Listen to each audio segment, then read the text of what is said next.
So the Mandela Effect, a lot of us have seen this, a lot of us have experienced this. Like you think about the movie Shazam and it's like it never happened. You think about the cornucopia on Fruit of the Loom, no, they claim they never had it. But what is the Mandela Effect for real? This is the song that doesn't end. Yes, it goes on and on, my friend. Some people started singing it, not knowing what it was. And they'll continue singing it forever just because. This is the song that doesn't end.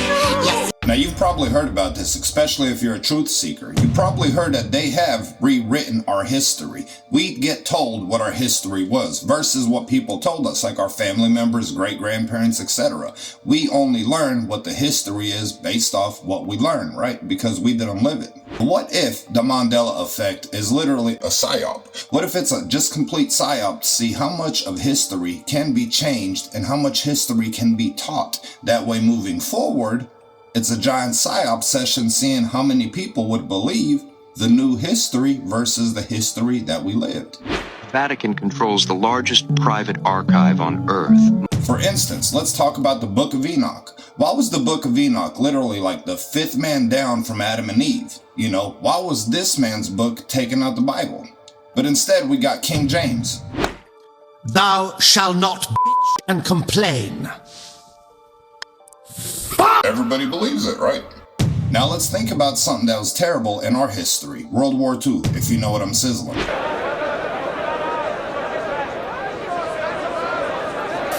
They told us that millions of people lost their lives. What? Especially in Auschwitz.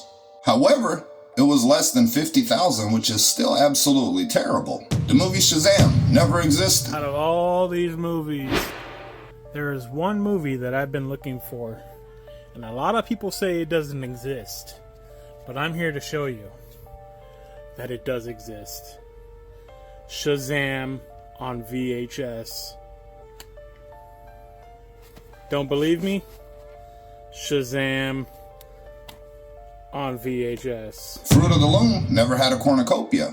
But I got to the bottom of the Fruit of the Loom cornucopia Mandela Effect and I'm upset. Claire really pulled through for us and went through all of her old clothes until she found an official logo. Not only is this an official Fruit of the Loom shirt, except the cornucopia looks exactly how we've all described it and remembered it. This reignited my fixation, and after digging through the internet, I found this old newspaper that specifically says Fruit of the Loom logo was initially a cornucopia. And Fruit of the Loom has been questioned about the cornucopia. They've straight up been lying to us, saying that it never existed. Now this brings me back to this flea test that some scientists did. They put a couple fleas in a jar and they put a lid on them. Obviously every single flea tried to jump and escape, but by the second generation none of the fleas even tried. By the third generation they could remove the lid.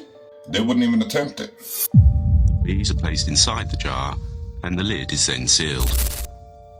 They are left undisturbed for 3 days. Then, when the jar is opened, the fleas will not jump out. In fact, the fleas will never jump higher than the level set by the lid. Their behaviour is now set for the rest of their lives. When these fleas reproduce, their offspring will automatically follow their example. So who's to say? Is the Mandela Effect a learning curve for us? Because that's what they want us to know? Or are we truly in a parallel dimension? I'm going to parallel my foot in your ass if you don't give me more screen time. Let me know. My name is Armin, this is The Imperfect. If you like this kind of topic, consider dropping a follow. I usually get banned on these apps, so it might not be long, but anyway, big love.